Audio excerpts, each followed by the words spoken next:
Hey folks, this is TD Terry, and this is a lesson learned that I can pass on to the rest of you on boundaries when out in the orchid community and when you're around other plants or someone else's plants that don't belong to you.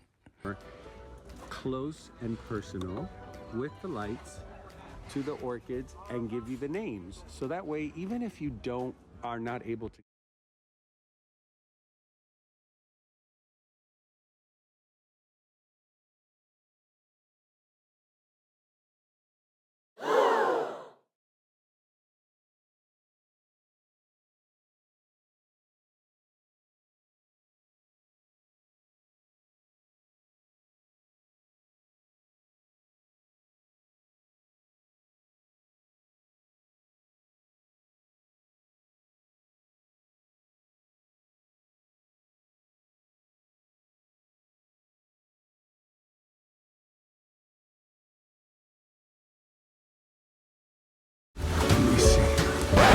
Try to be very careful because there's so many blooms that self-destruct sequence you can activated. easily.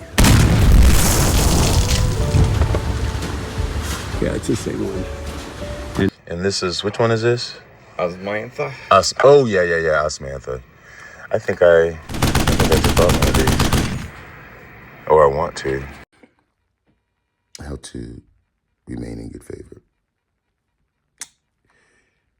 Read it or ignore it and take your punishment if you don't.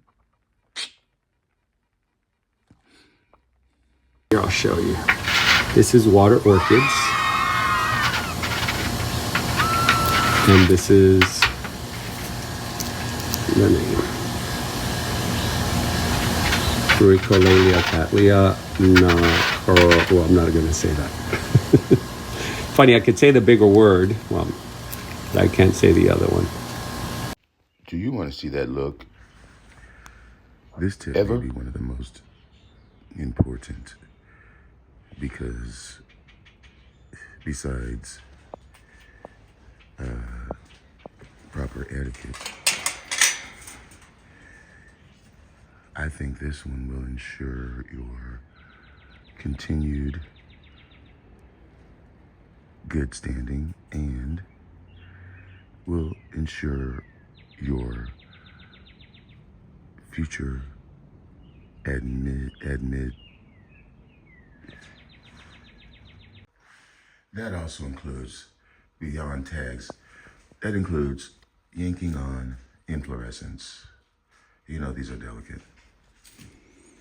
Even if you've been growing orchids for 100 years and you know how not to damage a flower spike, that person whose flower spike that you are taking the liberty of pulling it across like that is cringing. So be aware of people's space and property and their feelings. Don't hurt to ask.